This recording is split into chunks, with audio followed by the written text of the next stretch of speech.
നമ്മൾ അധ്വാനിക്കുന്നത് നമ്മളെ സ്നേഹിക്കുന്നവർക്ക് വേണ്ടിയാണല്ലോ എന്ന് ഓർക്കുമ്പോ അതിന്റെ ഒരു ക്ഷീണം അറിയില്ല.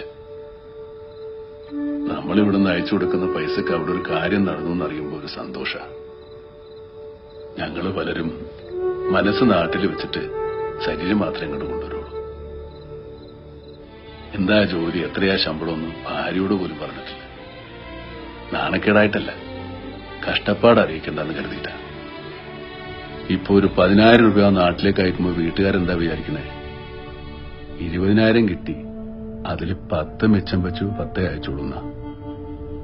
സത്യത്തില് 7,000 കിട്ടിയിട്ട് 3,000 കടം വാങ്ങിയിട്ട് അയക്കുന്ന. തിരിച്ചു കിട്ടുമെന്ന് കരുതി ആർക്കും ഒരു സഹായവും ചെയ്തിട്ടില്ല. തിരിച്ചു കിട്ടുമെന്ന് കരുതി കൊടുക്കുന്നത് സ്നേഹമല്ല, കടം കൊടുക്കല. ജീവിതത്തിന്റെ 3/4 ഭാഗവും മരുഭൂമിയിൽ കിടന്ന് കഷ്ടപ്പെട്ടിട്ടും സൗഭാഗ്യങ്ങളൊന്നും തന്നെ തേടി വന്നിട്ടില്ല എന്ന് തോന്നിയിട്ടുണ്ടോ? ജന്മം കൊണ്ട് തന്നെ ദൈവം നമുക്ക് നൽകുന്ന ഒരുപാട് സൗഭാഗ്യങ്ങളുണ്ട്.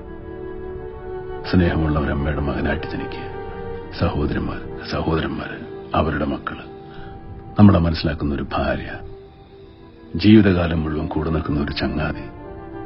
അതൊക്കെ ഓർക്കുമ്പോൾ ഞാൻ ഒരുപാട് സമ്പന്നനാണ്. ഒരുപാട്.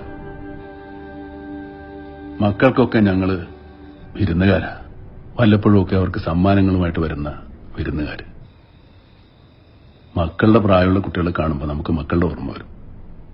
അച്ഛന്റെയും അമ്മയുടെയും പ്രായമുള്ള ആളുകളെ കാണുമ്പോൾ എത്ര മക്കൾക്ക് അച്ഛനെയും അമ്മയെ ഓർമ്മ വരും. കുറച്ചുപേരെ മാറ്റി നിർത്തിയാൽ ഭൂരിഭാഗം പ്രവാസികളും നയിക്കുന്നത് സന്തോഷകരമായ ഒരു ജീവിതമാണെന്ന് നമുക്ക് പറയാൻ പറ്റും. ഓരോരുത്തരും ജീവിക്കുന്നത് അവരുടെ മനസ്സിലാണ്. ഒരാൾ സങ്കടപ്പെട്ടിട്ടാണോ സന്തോഷിച്ചിട്ടാണോ ജീവിക്കുന്നതെന്ന് പുറത്തുനിന്ന് നോക്കുന്ന ആൾക്ക് എങ്ങനെ പറയാൻ പറ്റും? പറയാൻ പറ്റില്ല. സങ്കടപ്പെട്ടിട്ടുണ്ട്. ചില നേരങ്ങളിൽ നമ്മൾ നാട്ടിലില്ലെന്നോർത്തു.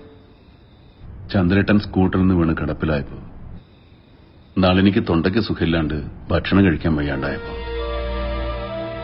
സതീശന് മഞ്ഞപ്പിത്തം വന്ന് കിടപ്പിലായപ്പോ അവന്റെ അരികത്തില്ലെന്നോർത്ത് സങ്കടപ്പെട്ടിട്ടുണ്ട്, കരഞ്ഞിട്ടുണ്ട്. വയസ്സാവുന്നോണ്ടല്ല, അധ്വാനിച്ച് കുടുംബം പോറ്റാനുള്ള ആരോഗ്യമില്ലാണ്ടായി പോയാലോ എന്നോർത്ത് സങ്കടപ്പെട്ടിട്ടുണ്ട്. നാരായണേട്ടന്റെ ജീവിതത്തിൽ എന്തെങ്കിലുമൊക്കെ അച്ചീവ് ചെയ്യണമെന്ന് എപ്പോഴെങ്കിലും തോന്നിയിട്ടുണ്ടോ? നിങ്ങൾ കാരണം നിങ്ങളുടെ ചുറ്റുമുള്ളവർ സന്തോഷിക്കുന്നുണ്ടെങ്കിൽ, നിങ്ങളുടെ മാതാപിതാക്കൾ ഒരു രാത്രിയെങ്കിലും മനസ്സമാധാനത്തോടെ കിടന്നുറങ്ങുന്നുണ്ടെങ്കിൽ, അതിന് കാരണം നിങ്ങളാണെങ്കിൽ അതാണ് അച്ചീവ്മെന്റ്. ഒരാൾ ജീവിതത്തിൽ വിജയിച്ചു എന്ന് പറയുന്നത് അയാളുടെ ജീവിതം മറ്റുള്ളവർക്ക് ഉപകാരപ്പെട്ടു നോക്കിയിട്ടാ. ഞാൻ കാരണമാണ് എന്റെ വീട്ടിലെ പട്ടിണി മാറിയത്, അച്ഛന്റെ കടങ്ങൾ തീർത്തത്, പെങ്ങന്മാരെ കെട്ടിച്ചു വിട്ടത്, ഏട്ടനൊരു തൊഴിലുണ്ടായത്. അങ്ങനെ നോക്കുമ്പോ ഒരു വലിയ ജീവിത വിജയം നേടിയ ആളല്ലേ ഞാൻ. സക്സസ്ഫുൾ മാൻ, ഫുൾ സക്സസ്ഫുൾ മാൻ.